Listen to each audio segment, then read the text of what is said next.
Hello, everybody, and welcome to the second episode of the Left of Old North podcast. My name is Adrian, and my co-host, CJ. And today, just got a couple things to talk about right off the top. Last time, audio was pretty terrible. We just had to get up and go and start the podcast. There's a technical issue. It is what it is. And I have to make a preemptive apology today because I am sick as a dog. But hey, it wouldn't be the holidays if I didn't end up feeling like crap one way or another. But Merry Christmas to everybody who celebrates, Happy Hanukkah, and Happy Holidays to everyone. Considering that it is the end of the year, that means that the elections that just took place are now going to have the outcome that I guess the voters wanted. January 1st, 2025 is when the statewide offices and the House and Senate and the judicial positions are going to be sworn in here in North Carolina. And we're going to talk about some of those incoming people because there's some new faces, there's some familiar faces, but in different positions. And there's definitely some unwanted changes, but also some welcome ones. So let's just get into it. CJ, wanted to ask you right at the top, who were you most excited to see on the ticket and now coming into office this year? So maybe I'm a little bit biased about this one, but one I'm really excited about is Rodney Pierce up in North Carolina House District 27. So Warren, Northampton, Halifax County. And like I said, I'm a little bit biased, but that's because I was his campaign manager earlier this year. So, but yeah. No, talk about that. Because that was one of the ones, that was one of these primary elections that was hugely influential in how the state, like how the Democratic Party makeup is going to be. Oh, yeah. So, a little bit of context, like Adrian just said, this was the primary race. So, he was going up against a guy by the name of Michael Ray, who had been in there for 20 years at this point. Democrat, but voted with Republicans. Depending on the term, it was usually between about 85, sometimes 95% of the time. So, very much those Democrat name only kind of vibes. And it was important to get him out. And, we kind of talked a little bit about Cecil Brockman and how he had a primary challenge. This was a very similar type of situation. And so we managed to pull off a little bit of a miracle there, and we won. And because Republicans knew they could count on Ray's vote a lot of the time, or they didn't put up a general election opponent. So once we won the primary, that was it. Rodney was going to the state house. Yeah. Do you think that even if they had put up a general election opponent, do you think that they would have won? I don't think so. I think it would have been a lot tougher. Or I think it would have been a tough race for the Republicans just because of the Democratic makeup of the area. But yeah, and to be clear. To be clear to anybody listening, this House district is a pretty safe Democratic area. But again, this is also in eastern North Carolina, so it's a little different. Exactly. And like I said, I think it just says a lot in general, though, that they weren't even going to bother putting up a Republican candidate. Yeah. I mean, it's pretty nuts to see. Like, what was the margin of your victory? Oh, let me just look it up right here because I cannot remember the exact number, but it was very, very close. Yeah, it was like skin of your teeth kind of win. Like, yeah. Where is it? Let's see. I'm on the Board of Elections website. Oddly enough, kind of like Cecil Brockman. Yeah, we won ultimately by 34 votes. 34 votes. Yeah, that was 28%. And there's how many precincts in that district? 46. Yeah, okay, 46. So literally less. It was the difference of less than one person per precinct. Yeah, that's incredible. Yeah, I that night we had gone to a watch party, and I everyone's having a good time, patting themselves on the back for the work that they were doing, deservedly so. Sure. And I'm just that weird guy over there in the corner on the laptop, just refreshing, just like every 5 seconds. Just hoping something new would pop up. Obsessing over all the little maps, all the little precincts, all that stuff. Just hoping that we could, Yeah, you're huddled over in the corner with your laptop, just hitting F5 over and over and over again. Exactly. And I do not remember what time the results came in. It may have been like 10, 11-ish. Yeah. But I remember the final time I pressed that refresh button and saw, all the precincts reported, and I saw that we were ahead. When I tell you that room absolutely erupted. Like, I think, like, me and Rodney, we were like jumping up and down and everything, just celebrating. It felt like something you'd see in a movie or like an episode of The West Wing or something. Just the joy that filled that room was incredible. Yeah, Aaron Sorkin, eat your heart out. This is the real world. And what's funny about that, and about many of these other races that we're going to talk about today, is that people who are not fully like tapped in to the political landscape of North Carolina would see that result and just go, "Oh, okay, it's still a Democrat. It's going to be same old, same old." And it's like, as we talked about last week, there are always going to be characters in different positions of power, and this is no different. Rodney is going to operate very differently from Michael Ray. I can just in my brief conversation with him during the course of the campaign that I ran, I can already tell you that that's going to be the case. But if you don't believe me, go and listen to the interview that he did with, I believe it was Under the Dome, and that's another North Carolina politics podcast that with, it's not WUNC, is it? No, News and Observer. Yeah. They have a good podcast. Obviously, it's not going to be as good as ours, but because they have to skirt around a bunch of different issues, but maybe I shouldn't say that. but they're good for what they have to do. They are, yeah. I think maybe we should do like a list of, we're already getting a book list started. Maybe we just need to like, hey, we'll shout out some of these lesser known podcasts. Yeah. Yeah. We're giving back to the community. Anyway, so... All right, so let's go ahead and start with the lower chamber, the House of Representatives, the North Carolina House of Representatives of the General Assembly. There were a bunch of Democrats that ran and lost. There were a bunch of Republicans that ran and lost, thankfully. And some of the retiring incumbents ran for state senate or treasurer or the U.S. House. We're going to bring up some of the more interesting ones, some of the people that are coming in that you definitely might still want to pay attention to. We already mentioned Michael Ray, who lost in District 27 to Rodney Pierce. And then there are two Republicans that lost in their primary elections. Kevin Crutchfield lost to Brian Echevarria, I think I'm saying that right, in District 82. And George Cleveland lost renomination to Wyatt Gable in District 14. So...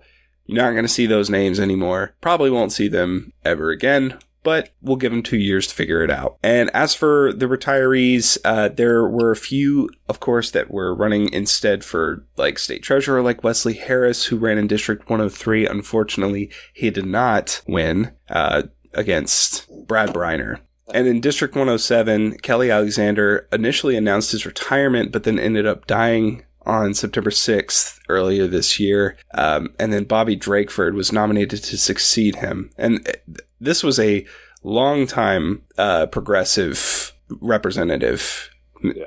Representative Alexander. This was the guy who would push for the legalization of marijuana every single session. That was his flagship. He was considered a statesman, icon, civil rights leader, and just real sad that he was gone. Mm-hmm. But, I mean, he did the work that he did up until the very end. And then Caleb Rudow, who retired to run for U.S. House, he did not end up winning that election. I think it was not very close, if I remember correctly.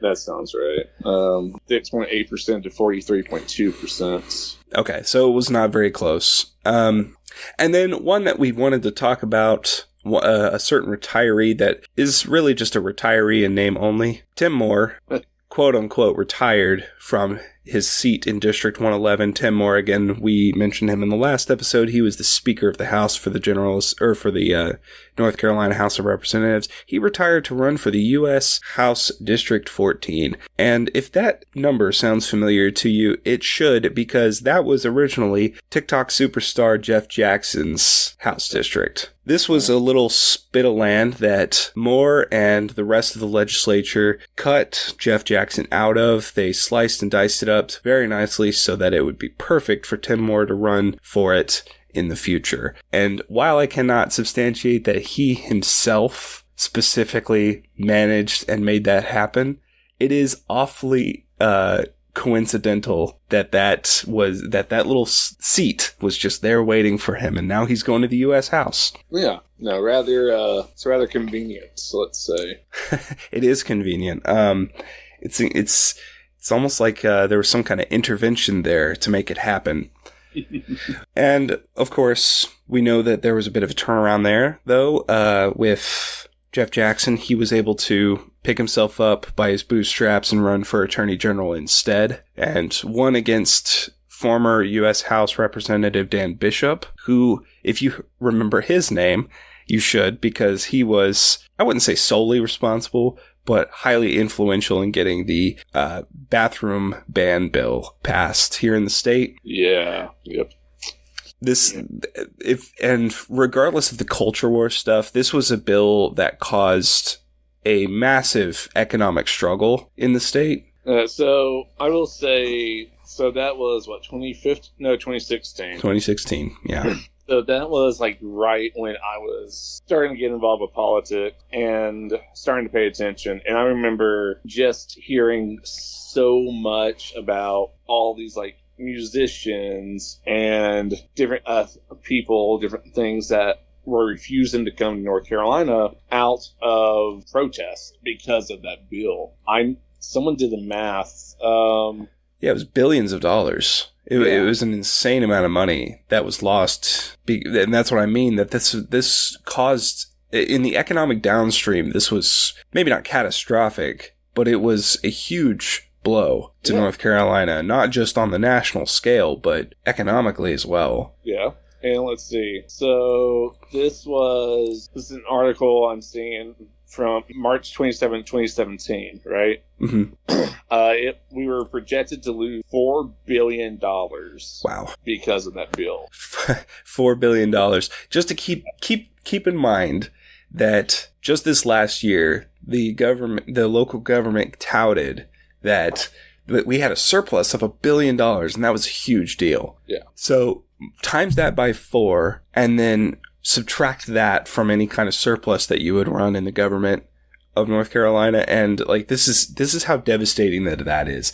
And also to keep all of that in mind, we just got federal approval for $9 billion in hurricane relief funds, and this is actually something we posted about on Blue Sky. Go ahead and follow us on Blue Sky if you haven't already. Please do that. And also you can follow on our hot takes and posts that I tweet about, or excuse me, that what do you call it on Blue Sky that you post about, I guess? I'm just calling it post because some of the suggested names just sound so ridiculous. Yeah. Boy, they really shot themselves in the foot with that whole X rebrand, because tweet was such a universal term, you know? Yeah. It's like, everybody knew that when you're talking about a tweet, okay, you're talking about it's on Twitter. Just, man. Anyway, this episode is not about Elon Musk, so we won't go there today, but keep in mind, at some point we will. Anyway, go follow us on Blue Sky.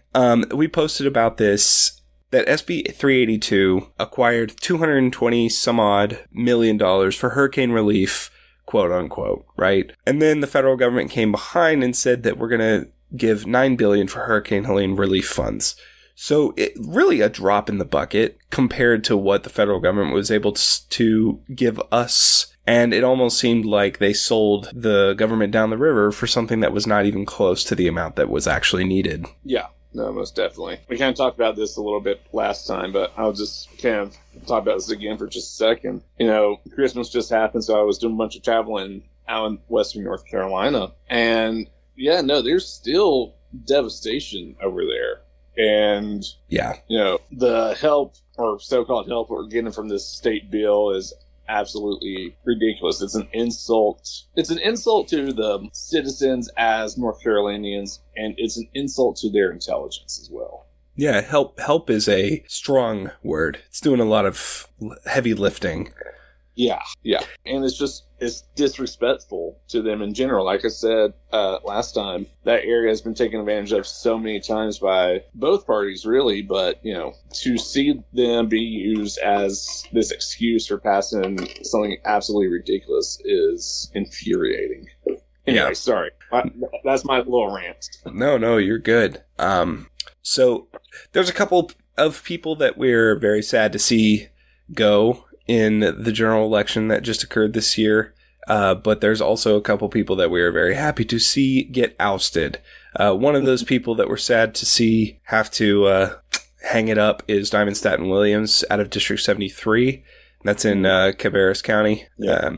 She was defeated by Jonathan Almond. It was not really that close of a race when the result happened. And would you say that this is an issue of the campaign? Do you think it was an issue of funding? Because it seemed to me that they got a lot of funding. They had to change horses midstream in terms of their campaign staff. Yeah, and I'll be honest with you. Just looking at the final result, I'm not sure that would have that even made a difference, just because of how many votes they lost by. I think it was just. I'll be honest with you. I don't know the district that well. I don't know. Maybe it was just a turnout issue, or if it was just. Well, turnout was 73%. So it wasn't a turnout. Well, at least not for Republicans. I don't know. It might have been for Democrats. We can do a little bit more of a deep dive on that maybe next time if you want. But it seemed to me that, it was a gerrymandering issue. Yeah. They just made this area way more competitive for Republicans, with whatever they could get away with. Staten Williams, I think she ran a fine campaign. I think her campaign managers did well. It just wasn't. Like you said, when you have a difference of like 8 points, it's not really something that you could have done. Clearly, there was just a demographic challenge there. Yeah, no, agreed. And I hate that because she was great. Yeah, and they were the campaign was really, really good too. When we were looking at some of the things they were doing online, some of the things they were doing with in interviews, and just with the amount of turnout for like canvassing and phone banking and stuff, they were killing it. One common thread that we've started to see in races here in North Carolina, maybe across the country, I'm sure there's a lot of people who would agree that some of the traditional methods, at least this is my opinion, CJ, you can butt in and tell me I'm wrong. In my opinion, there are a lot of old ways of campaigning that are simply not working anymore. Like canvassing, like phone banking. I think it's good for get out the vote. I think it's good for engaging voters that want to be engaged. But in terms of getting out new voters, from what I can tell, there is a lot of money and time being spent on things that are simply not going to be working anymore. Yeah. And specifically canvassing, but I think I have it out for canvassing because it just seems to me like it's a lot of work for not a whole lot of gain, but that's just me. I know that there are studies that say that it is quite effective in certain ways.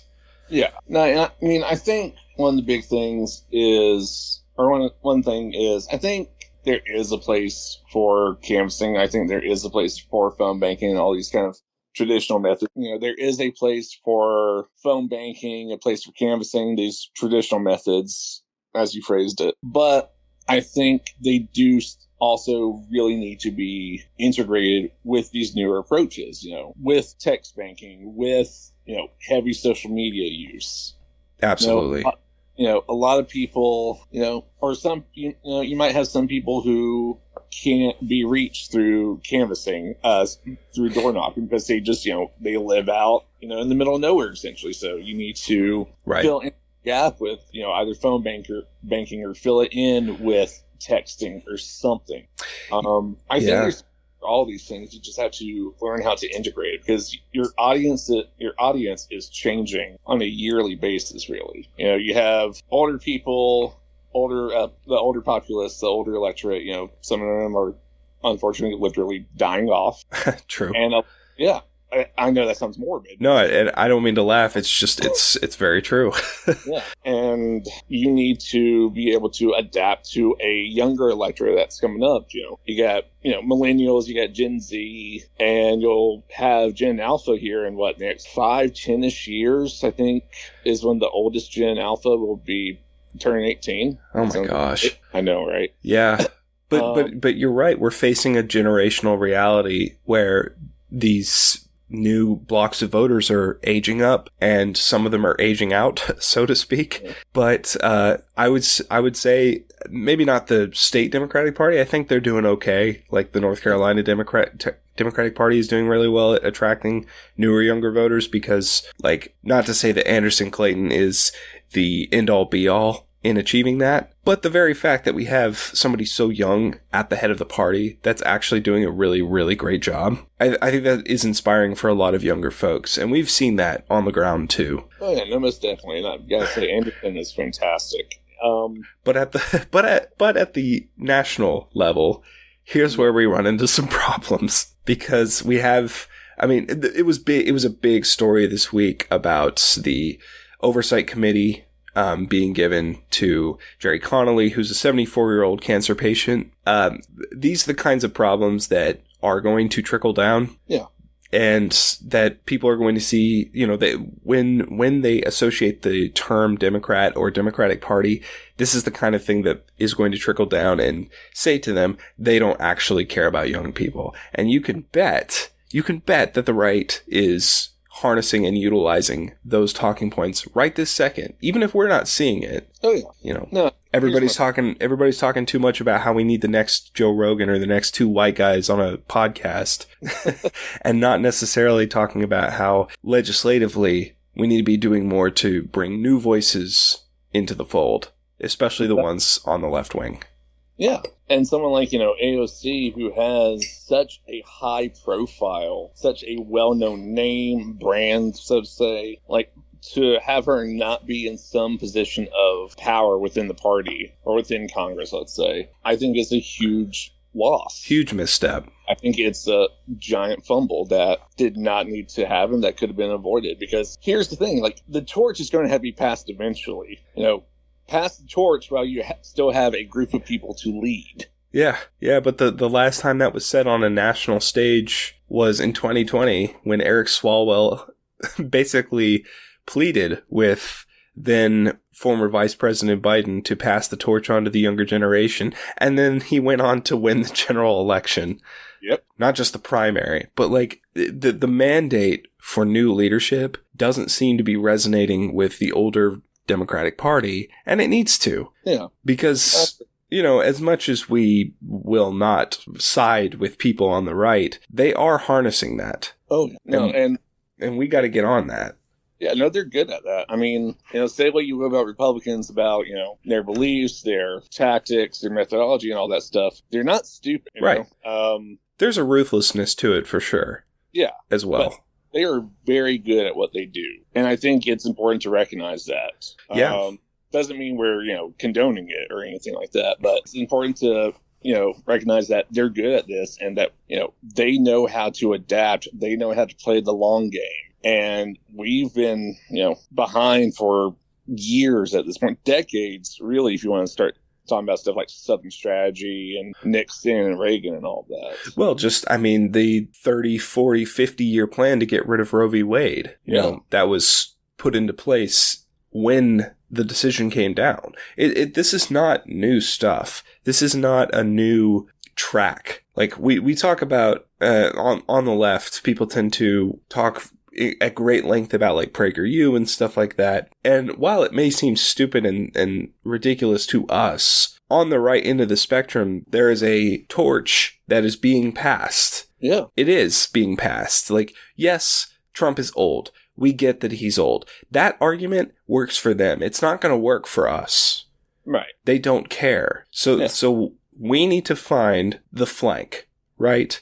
How do you outflank them? Trump outflanked everybody in 2016 by being the guy who was willing to say whatever to get elected into office.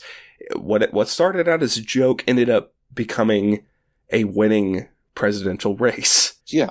And then in 2024, we saw it yet again, except it was different this time because he was somehow able to color himself as an outsider still.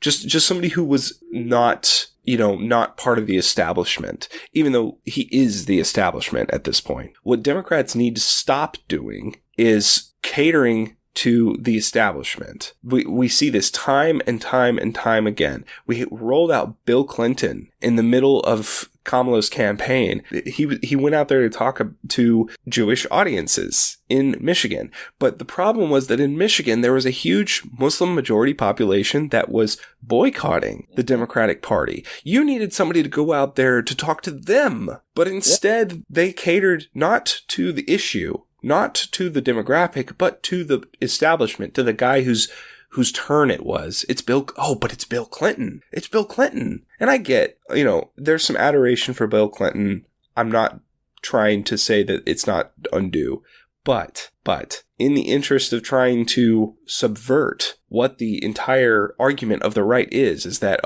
Democrats are just beholden to the establishment. They're beholden to the moneyed interests. We're not, which is a lie. Prove them wrong. That's all I'm asking. Yeah. And again, it just goes back to knowing your audience, how should I phrase this? It goes to being in touch with your voters. Yeah. No, it does. It goes to be in touch, and it goes to actually planning, and it goes to trying to build for the future. I think one of the problems that Democrats have, is that they don't plan, right? Yeah, that tends to happen. It's just the next person's turn. Okay, cool. I get that. You know what? That person's been there for a while. It seems right. It seems fair, so to say, right? I get that. I get that approach. What feels right and what is right for the party and for the future and for party strategy can be two completely different things. Right. We need to be building our base before we lose our base. And not freaking out like you did in 2016 after Hillary lost and saying, actually, we need to move further to the right. We need to move further to the center because that's how we're going to capture votes.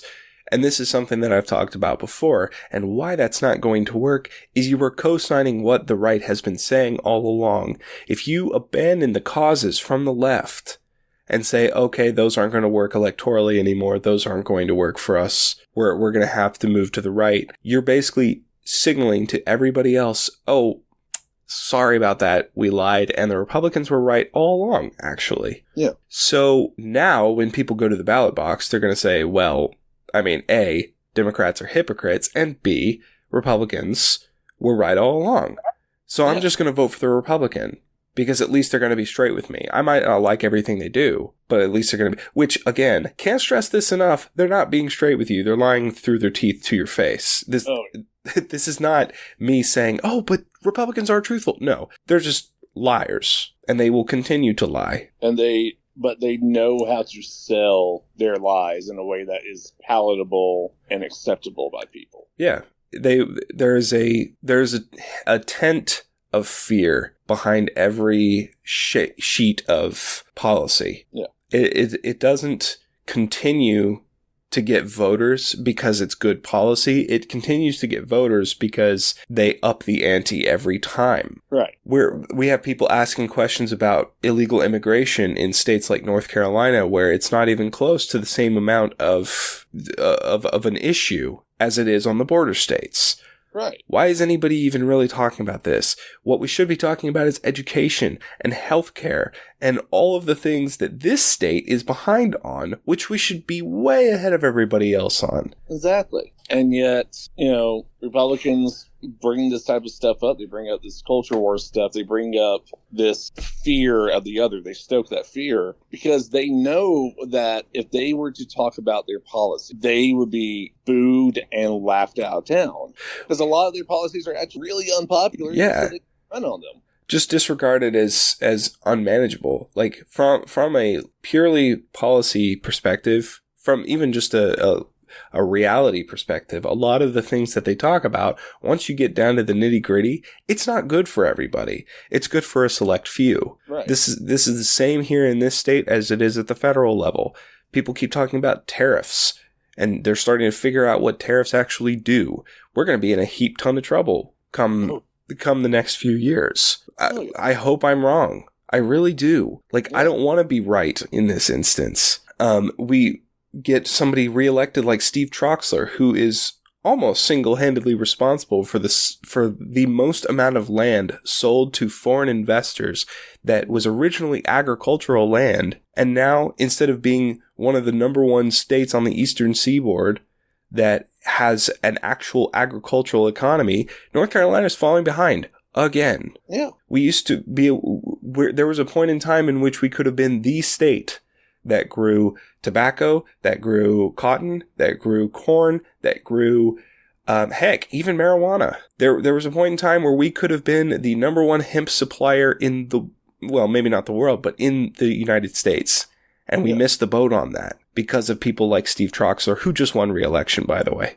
Yeah. But, people vote for folks like that because, maybe they don't pay attention to what's actually happening, or maybe they just don't care and they see an R beside the name, and that's that. Well, that's definitely part of it, is they just see the R beside the name. They know that they've been told over and over again that Republicans are better for the economy, and so that's the way they vote. Yeah. So what has to happen at the national level, because this isn't going to really happen at the state level, what has to happen at the national level has to be an entire redirect on the Democratic Party's part to shore up support for how they actually do their economic agenda. And we saw it in the 90s with Bill Clinton and the neoliberals. I'm not saying that's what we should do. In fact, I'm saying we should not do that, because what ended up happening was we got Bush elected with that. Yeah. So the point I'm trying to make is that whatever is not working, you have to look at what will work. Because telling people the economy is great when they feel like the economy is not great is not good messaging.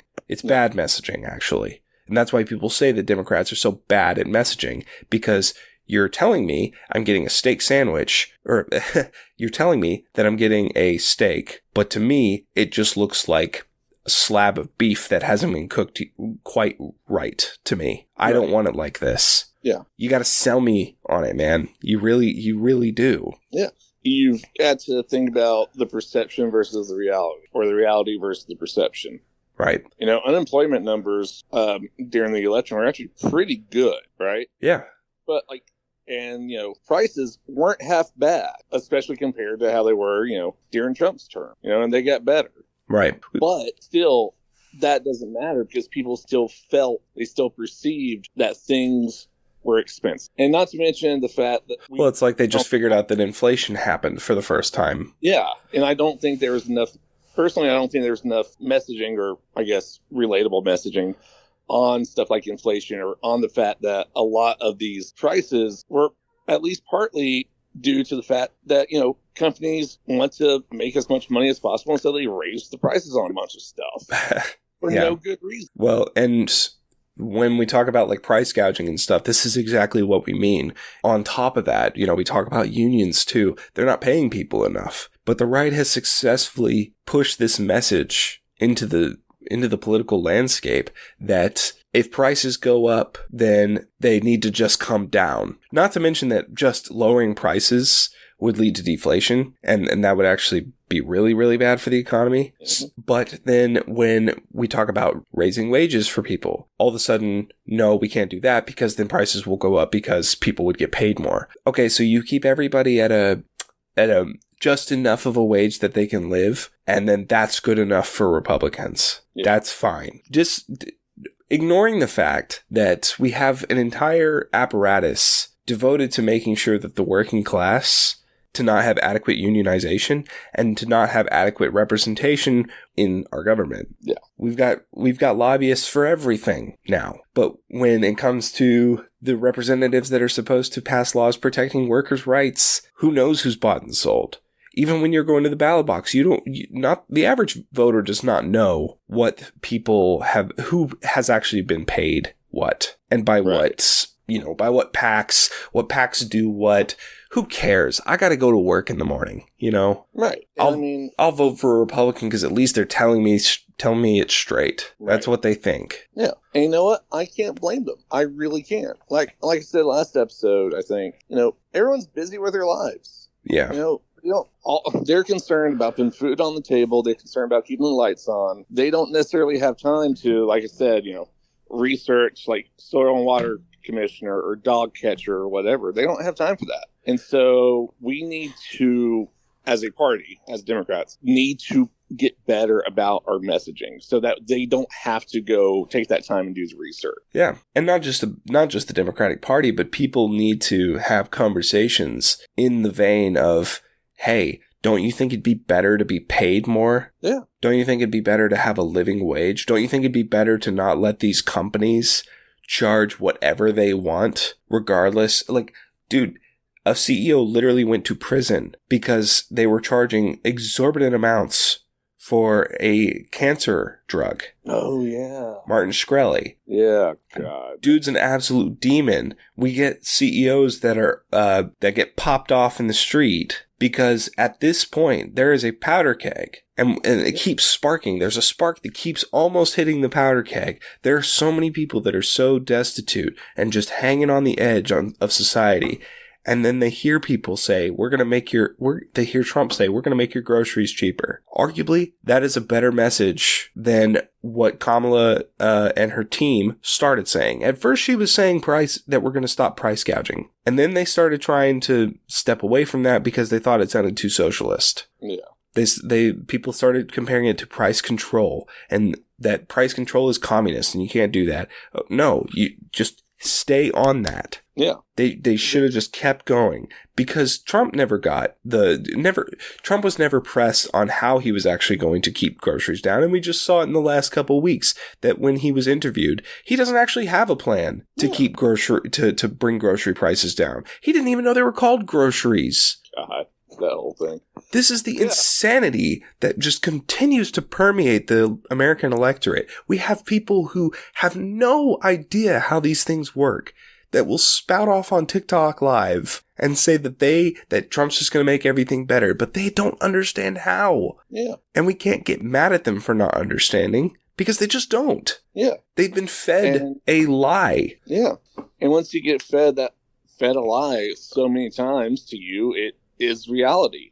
And to have someone come around and contradict that reality, it messes with your head a bit. It's that cognitive dissonance. Sure does.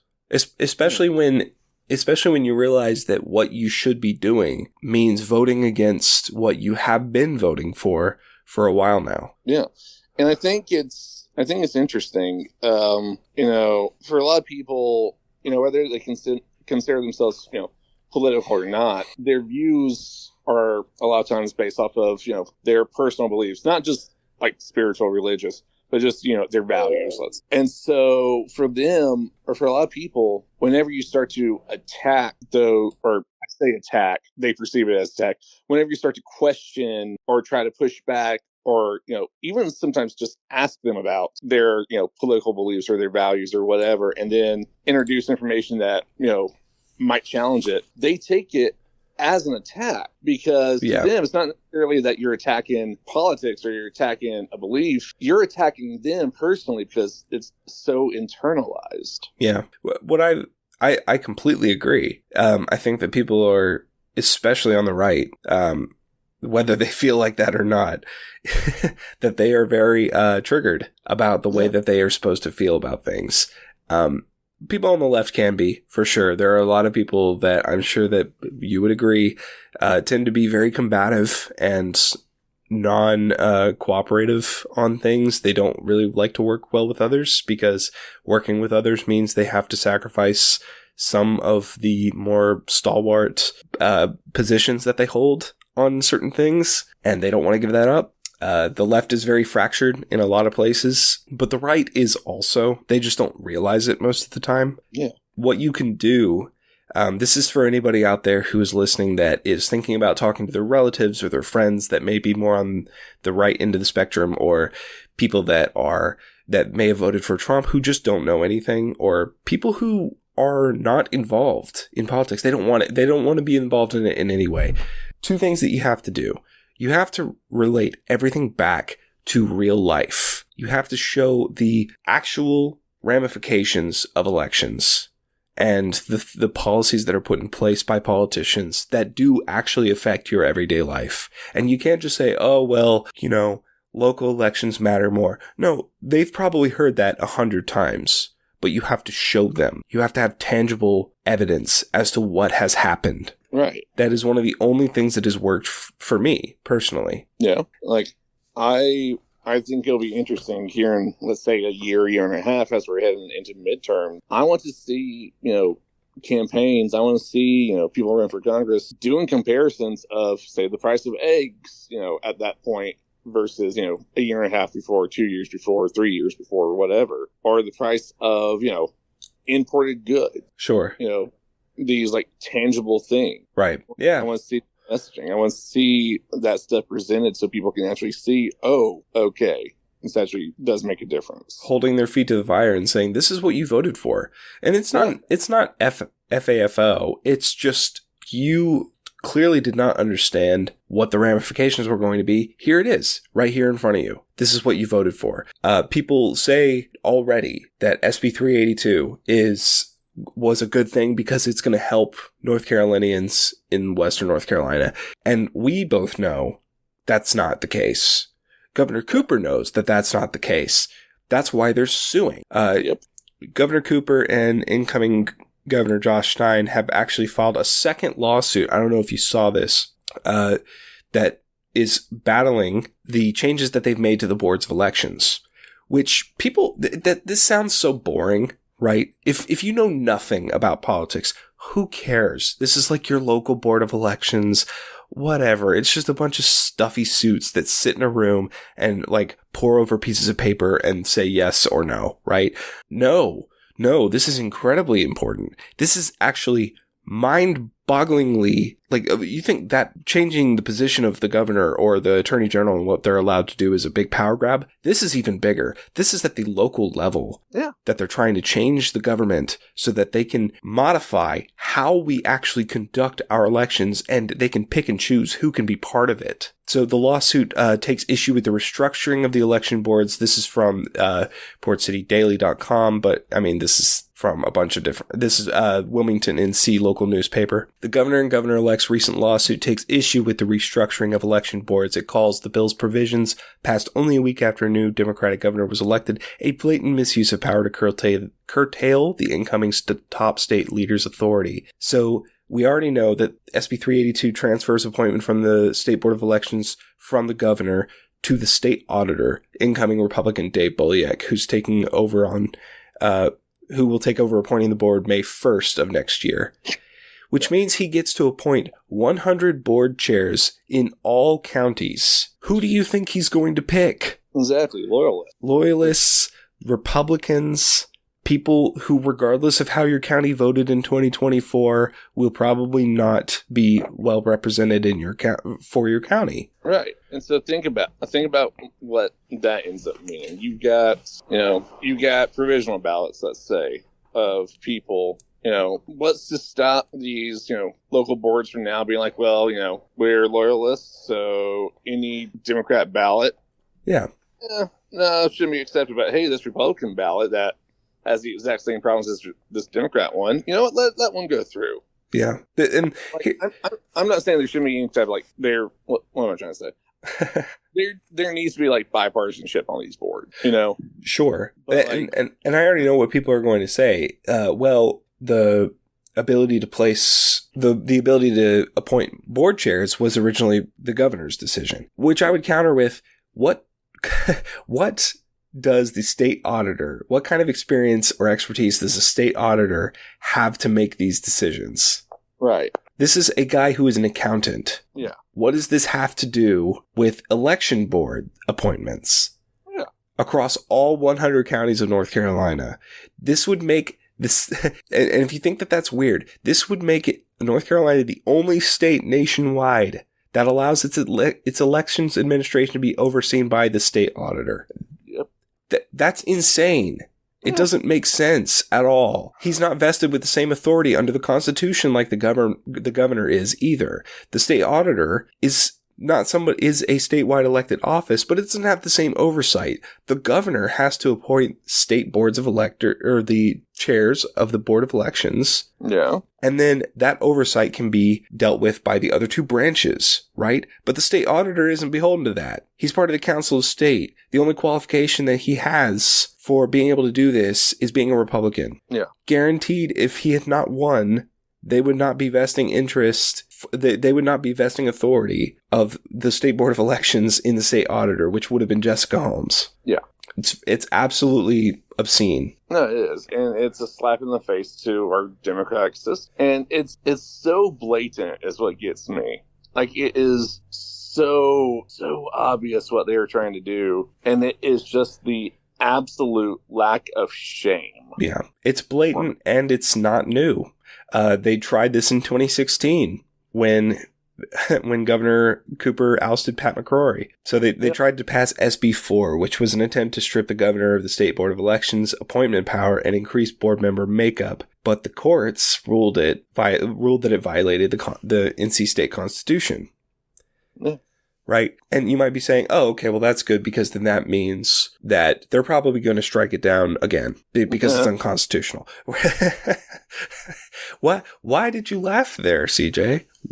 No particular reason. How about you tell the audience? Well, could it possibly because the state Supreme Court is wholly beholden to the state legislature, and its makeup is almost entirely Republican? Perhaps. Yeah. That might just be why. Yeah. And we're not exactly counting on them to side with the incoming Democratic governor on this.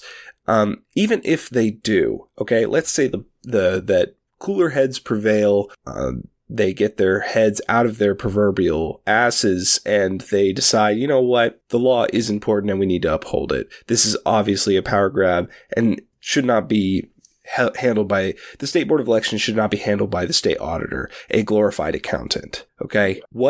The problem is that that's one flank, right? They're going to try to use the courts to subvert power of the ability of the governor to appoint state board of electors or state board chairs. On the other side, on the other flank, the SB 382 also called for a constitutional convention, which means that sometime next year we might see an attempt by this legislature to change the state's constitution so that now this will no longer be something that the governor can renege, that this is something that it is going to be this way and nothing can change that without a constitutional amendment. Right. That is why this bill was so important. Yeah. The Constitutional Convention, if it happens, would be a makeup of the people who represent the House and the State Senate. We already know, due to the makeup of those people, it's not going to be on our side. Right. And so let me ask you this. So what would you say to the folk who might be listening from the other side, who might just be like, oh, well, boo-hoo, you lost, get over it, that's what happened? I mean, the obvious first response would be, if the Democrats were in charge, would this be something that it seems fair to you? Yeah. What I would also say is, regardless of all of that you have to consider the law of political reciprocity. What affects you today, whatever you put in place, whatever you say or put into policy, will come back to bite you someday. If there is a complete political realignment within the next 15 to 20 years, where Democrats take back control of the House and the state Senate, what's going to be your plan then? Because 2010 was a huge year for Republicans. They flipped the House and came back in a big way. But it's not over yet, and there's a long way to go. Politics is not set in stone, so this is your chance. This is your chance to try and set things in stone, but I can almost guarantee you that no matter how deep you try to dig those claws, there's going to be a way for us to turn around and use it against you. So beware. That's what I would say. Nice. Yeah, I mean, I completely agree. And honestly, I could have probably summed that all up by just using the age-old adage, what goes around comes around. Yeah. We've got, 30 years until an entirely new generation, a couple new generations are able to vote, right? This is not something that's set in stone. We can't see the future. We don't know what's going to happen even 10 years from now. But what I can tell you is that our job and the job of the people on the left, the Democratic Party especially, is to remind people that just because it is the way it is right now doesn't mean it always was that way.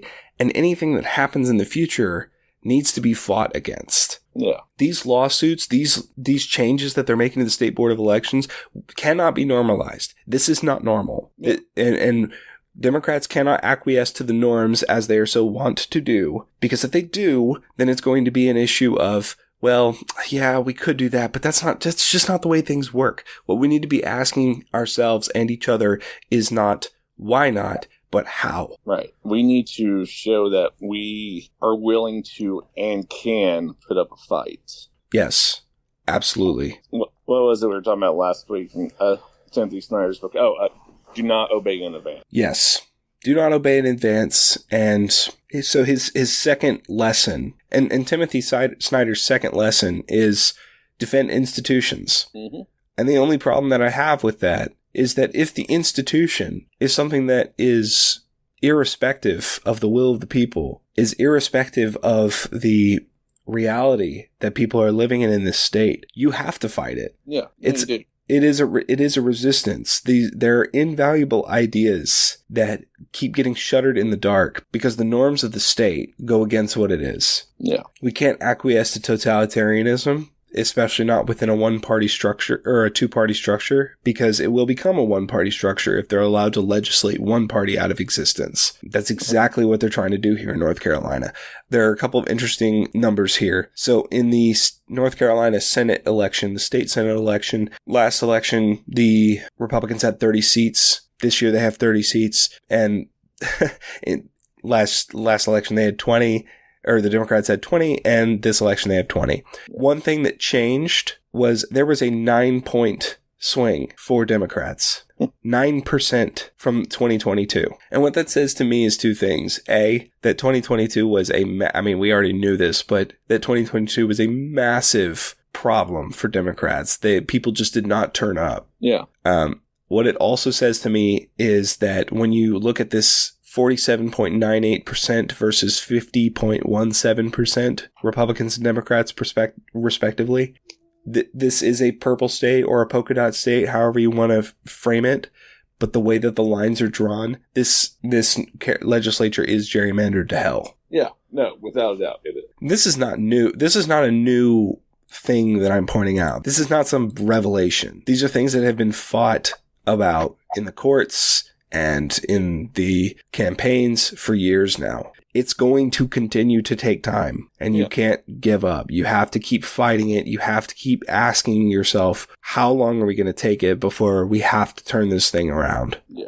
Because 2028 is going to come around. That's going to be a big year because it's going to be the next presidential election. It's going to be the next gubernatorial election, council, state, all that's going to be back up and running. We're going to have 2 judicial seats that are going to be up for grabs. But why it's even more important is it sets up for a battle 2 years later in 2030 when the makeup of that House, the makeup of that state Senate is going to determine how the lines are going to be drawn in 2032. What this state's going to look like in 10 years. That's going to determine what the makeup is going to be. And it's scary, but it's something you like you were talking earlier about. We have to plan ahead of time. You're absolutely right. We need to be planning 10 years down the road. Yeah. But we're 2 years behind already. Yeah. And I mean, I think the Republicans, they practice a war of attrition, essentially. So for those who aren't really familiar with what that idea is, it's essentially a military strategy that attempts to win by wearing down the opponent, really collapsing their personnel, their morale, all that stuff. Really almost a psychological sort of thing. And I think we've seen those effects in the Democratic Party. Before Harris came in, a lot of Democrats were accepting certain defeats in November because of Biden and all this stuff. The morale for the party was tanking. And we can talk about Biden and him running again another time. But I also think part of it is just the Republicans are just really good at this. They're really good at wearing down people. Yeah. And so I think it's important to realize that and to kind of take that or keep that in mind when, planning our own strategies as a party. Right. Because it's not going to be so easily won every single time. It's not like everything is going to be better because we just hope better for it. We have to have the strength to continue to work at the things that are hard. Yeah, exactly. So the things that are hard are worth fighting for. They sure are. And I think we did get a little bit off topic for the last 30 minutes. Oops. But no, that's okay. I think it's good for us to contextualize to people why this is so important. I think somebody who has done a great job of contextualizing why the next elections are so important and why the judicial elections are so important is Anderson Clayton. Yeah. And again, have to say at the end of this episode that we are not paid for by the Democratic Party, at least not anymore. And or George Soros. I mean, hey man, give me some of that cash if you got some laying around though. I'm not gonna say no. We're not paid by any of those insane conspiracy theories that the right have. No. And I wish. Right now, I mean, we are a very, very small team. It's just me and CJ. And our technical and political know-how. So what I will say at the bottom of the show is that if you've made it this far into the episode, thank you so much for listening. You guys are amazing. And also, we have a Patreon up and running now, or you can buy us a coffee, and all those links are going to be in all of our social media and our link tree. You can go to YouTube and see a visualization of all this, where it will have different numbers and figures and things like that we talk about throughout the episode, little visuals that you can follow along to. Follow us on Blue Sky, follow us on X, follow us on a bunch of different places so that you can get the word out about when new episodes drop. And also so you can keep yourself abreast of the things that are going on in the state. Because as we said before, knowledge is power, and not being knowledgeable is work, unfortunately. So to wrap this all up, one thing I wanted to talk about right at the end is November 5th. The election happened. January 3rd, our new delegation from North Carolina and the rest of the House and Senate at the U.S. Capitol are going to be sworn in. And on the 6th, we're going to have a not-so-new president. Do you think that there's any chance that Kamala pulls the opposite of Mike Pence and just decides not to certify the election? Because that's what they were arguing for years that Mike Pence should have done. Just play their game a little bit. Maybe give them just one little constitutional crisis. Come on, a little constitutional crisis as a treat. January 6th, 2.0, January 12th. She'll certify. I mean, I think, we've talked a lot about how, Democrats love to kind of play, the same old game. They love to abide by the rules and all this stuff. And, how that's not always the most helpful thing, right? Mm-hmm. This, however, I will say, a peaceful transfer of power is essential in a democracy. It really is, if you want to keep a democracy. And so, she'll certify and everything, no problem. Yeah. There's a part of me that wishes they, even at the end, she could just go, just kidding. And then we continue on with it. It's a whatever. Don't be so serious. It really does suck that the left is demonized for so much. And then when it really comes down to it, a lot of the Democrats will just continue to stick to the norms, stick to the rules. Which, as you said, is important, and that is how the game should be played. But too often, people give Republicans too much credit for cheating. And I don't mean cheating in the traditional, sense of, you stole ballots or you rigged ballots or things like that. That's not what I'm talking about. Cheating as in rigging the system so that even if it doesn't look like it should work in your favor, it does. Yeah. putting certain people in certain positions of power so that you have leverage over them. Trump's going to be even more unhinged this time because he does not have people around him that are going to say no. There are no adults in the room. Yeah. So we have 4 years to figure it out. And already Kamala is polling above everybody else as a potential for president in 2028. We can maybe talk about that next time. Yeah. Because I feel like that's a whole can of worms. I have very strong opinions about how they should and should not run. Little spoiler for next week, I think, then is maybe let's take another look at that strategy. Yeah. But that's all for this week. Thank you so much for tuning in. Thank you for listening and subscribing and all of that stuff. Make sure to subscribe and hit the bell if you're listening on YouTube. Make sure to follow us on Instagram, YouTube, TikTok, Blue Sky, wherever you listen to your podcasts, they are available, or you can just go straight to our RSS feed and listen from there.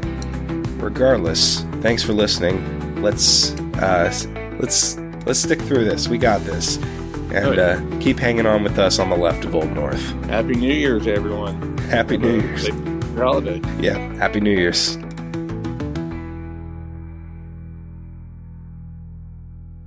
Hang on, I'm going to get my cat out of my room. No, you're good. My cat's been laying on my lap for the past 30 minutes.